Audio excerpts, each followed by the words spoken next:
Salut les amis et bienvenue sur ma chaîne YouTube pour un nouveau concept de vidéo.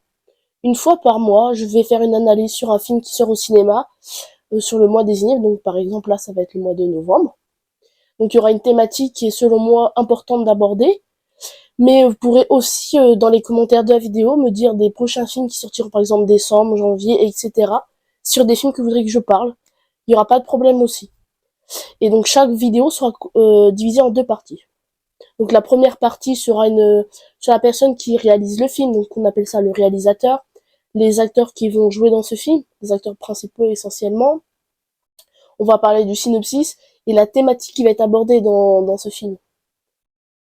La deuxième partie sera juste après le visionnage, donc avec un point de vue avec et sans spoil.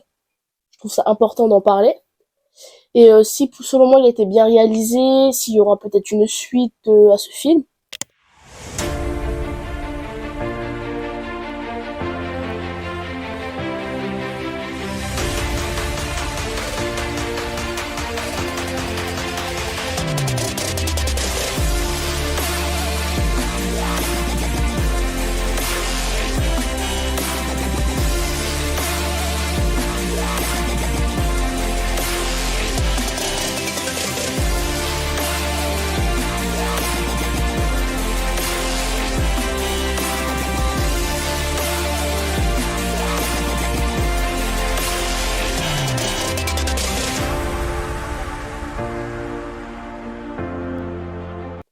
Donc du coup, pour ce mois de novembre, j'ai décidé de choisir un film qui s'attaque à un personnage clé de notre histoire de la France. J'ai nommé Napoléon Ier.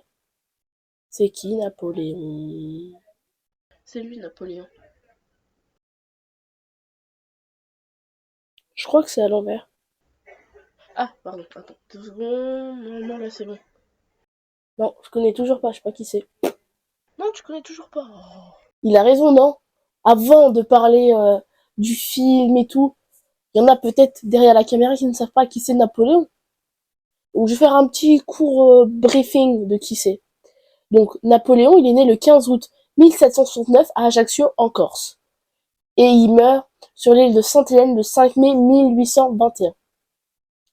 Alors il a occupé la fonction d'empereur français de 1804 à 1815. On le connaît également sous le nom de Napoléon Bonaparte. Il devient Napoléon Ier quand il devient empereur. Il a inventé beaucoup de choses, mais il y en a encore aujourd'hui qui sont encore utilisées, telles que le code civil, la Légion d'honneur, donc qui est représentée par une petite médaille, et c'est l'institution qui décerne en France la plus haute distinction honorifique. On lui doit aussi la Banque de France, par exemple, le baccalauréat, etc. Encore tellement de choses. Il y a deux marquantes dans son histoire. Donc sa plus grande victoire a été remportée à Austerlitz en Autriche contre les Russes et les Autrichiens.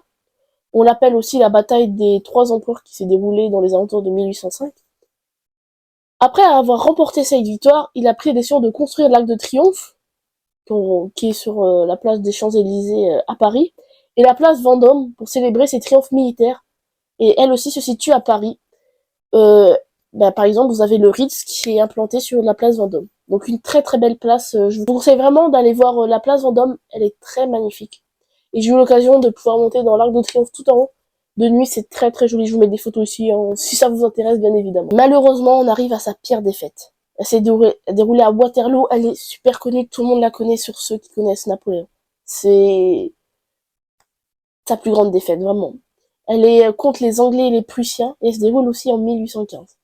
Qui cette fois-ci met fin à l'époque napoléonienne. Il est exilé suite à ça sur l'île de Sainte-Hélène. C'est l'île où il va décéder. Donc il décède à l'âge de 52 ans, donc c'était très jeune, vraiment. À raison d'un cancer de l'estomac, provoqué par le sel de la mer. Toutefois, des traces d'un poisson étaient découvertes dans ses cheveux. On se demande toujours s'il n'aurait pas été victime d'un empoisonnement. Personne ne sait, personne ne saura, peut-être un jour. On a fini cette petite parenthèse sur qui était Napoléon. On va parler maintenant du film. Vous croyez pas? Donc ce film, il sort soit aujourd'hui ou le 22 novembre, tout dépend de quand vous regarderez cette vidéo. Donc elle sort au cinéma. C'est un film qui est réalisé par Ridley Scott, qui a déjà qui a déjà réalisé Alien, le 8e passager qui s'affiche juste ici, ou encore Blade Runner. En tête d'affiche, on va retrouver un acteur que j'apprécie énormément, Joaquin Phoenix. Un très très bon acteur qui a joué, si vous ne le savez pas, dans le Joker qui s'affiche juste ici. C'est un très très bon film, le Joker. On pourrait en parler aussi dans une prochaine vidéo si vous voulez, il n'y a pas de problème, dites-moi dans les commentaires. Mais vraiment, il incarne parfaitement, je pense, ce personnage et on peut avoir de belles choses, vraiment. Et à l'affiche, ils vont être deux. Donc la personne qui va être le deuxième personnage principal avec Joaquin Phoenix, c'est Vanessa Kirby. Donc elle a joué dans Mission Impossible et elle va jouer la première épouse de Napoléon, Joséphine de Beauharnais. Donc il y en a eu deux, ça c'est sa première. Et je pense que ça peut être très très très intéressant. Et là vous allez me dire, mais quel genre de film on va avoir au cinéma? Est-ce que on va parler de sa relation amoureuse avec Joséphine de Beauharnais ou bien de ses batailles? Mais je vais vous le dire. Ce film est situé dans une très longue période, on va dire. Donc, elle s'étend du siège de Toulon en 1793 jusqu'à la bataille de Waterloo en 1815. Au total, ce sont 6 batailles majeures qui devraient apparaître dans le film.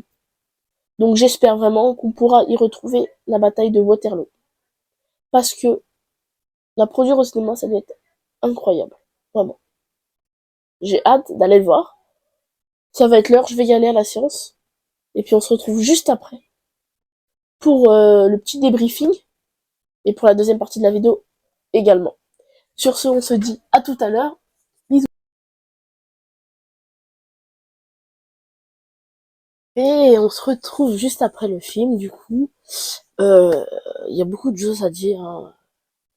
Donc déjà, donc là, le film, il débute au moment de la Révolution française et la mort de Marie-Antoinette. À cette époque, Napoléon est général des premières armées françaises, passant par sa romance avec Joséphine de Beauharnais. Il devient empereur qu'à partir de la moitié du film à peu près, et il nous offre de belles batailles, telles que ces deux grandes batailles qu'on a parlé juste avant, donc Waterloo et Austerlitz. Qu'il y en a certaines, ils donnent des frissons et tout, donc voilà. Ensuite, on va parler de mon avis par rapport au film. Donc là, je vous ai expliqué un peu le film. Sur mon avis, vraiment, il va avoir des choses avec des spoils, sans spoil. Après, c'est par rapport à l'histoire de Napoléon, donc à vous de voir si vous connaissez, vous voulez continuer ou quoi. Ça peut toujours servir, voilà. Alors du coup, moi, par rapport à ce film, mon avis, il est mitigé, on va dire. Que ce soit... Il est vraiment positif et négatif à la fois. Donc on va explorer bien évidemment ces deux pôles. Mais déjà, je trouve que c'est une déception, car on s'attendait beaucoup de ce film, déjà par rapport à la bande-annonce qui était sortie. On s'attendait vraiment à voir des trucs incroyables. Moi, c'est ce que je m'y attendais personnellement. Après, il est pas mauvais, il y a beaucoup de bonnes choses, comme je l'ai dit. Déjà, il faut se dire que ce film n'est pas un documentaire, pour ceux qui se posent la question. Il y a certaines scènes qui ont été modifiées, pardon, ou écourtées. Donc, c'est spécial, je vais dire. Euh, donc là, on va rentrer un peu dans l'aspect, je dirais, négatif. Malheureusement, on est obligé de... On va commencer par le pire et on finira par le bien. On va se dire ça. Alors, comme j'ai dit, les batailles sont très bien, mais parfois, on comprend pas trop qui est qui. Alors, déjà, la relation entre Napoléon et Joséphine est, comment dire, et prend une très grande partie dans le film, vraiment. Et qui est beaucoup centré sur ça, donc du coup, on s'éloigne un peu du reste, j'ai l'impression. Je peux vous donner un exemple, il y a une scène dedans, donc là, c'est potentiellement un spoil, je vous le dis. Il y a une scène dedans où Napoléon, il est en Égypte, et il rentre d'Égypte parce qu'en fait, il a appris que Joséphine l'a trompé.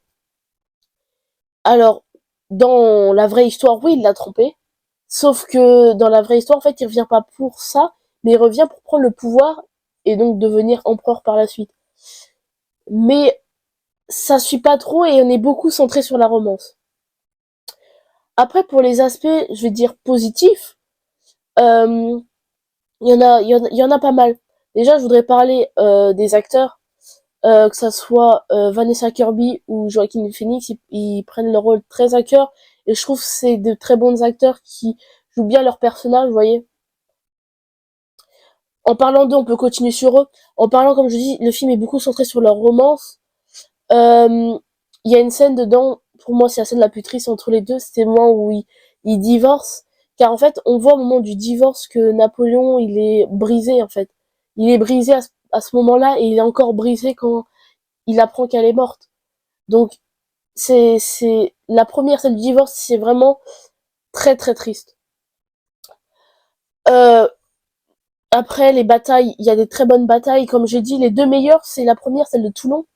Celle de Toulon, elle est très bien amenée, on a des belles choses avec les explosions de bateaux qui sont réelles, donc de très bonnes choses. Et après, donc du coup, on a la bataille de pas Waterloo. Waterloo, c'est pas, faudrait que vous voyez le film, mais c'est pas super bien. Mais je dirais celle de Austerlitz, elle est très bien réalisée, c'est une très bonne bataille et tout, sauf que c'est pas vraiment Austerlitz. Euh, il neigeait pas, ils étaient pas sur la glace et tout, donc faut voir la scène, mais c'est pas ça vraiment dans l'histoire. Ils ont un peu modifié, comme je l'ai dit précédemment. Mais Toulon et Austerlitz, c'est des très très bonnes batailles, je trouve, qui ont été réalisées, pardon. Donc voilà. Après, pour conclure en fait vraiment ce film, pour moi, dans la globalité, il respecte la chronologie de Napoléon, avec pas mal de sauts dans le temps. Je dirais que c'est un film moyen, qui n'a pas... En fait, le film, il dure 2h37, donc ils ont pas assez développé le personnage pour qu'on en apprenne davantage. Ils sont plus concentrés en fait sur la romance. Et donc du coup, le film est un peu court. 2h37, moi j'ai trouvé long parce que c'est beaucoup sur la romance. Mais si on était plus sur le personnage, peut-être que, je ne sais pas. Mais en tout cas, je pense qu'il aurait fallu plus de temps pour développer un peu mieux ce personnage. Euh, Après, moi personnellement, je vous conseille quand même d'aller le voir. Chacun fait son propre avis en voyant au cinéma. Euh, Et puis, ça permet que chacun puisse découvrir, en fait, qui est Napoléon. Si vous connaissez pas Napoléon, vous pouvez voir le film, il vous explique. Si vous êtes fan d'histoire, si vous êtes fan, bah, du coup, un peu de romance, de bataille, franchement, allez-y, parce que c'est un film quand même à aller voir. Même si c'est pas le meilleur film de l'année, ils gagneront à la rigueur. Là, le seul truc où ils pourront gagner un Oscar, par exemple, c'est sur les tenues, parce que les tenues, ils sont incroyables.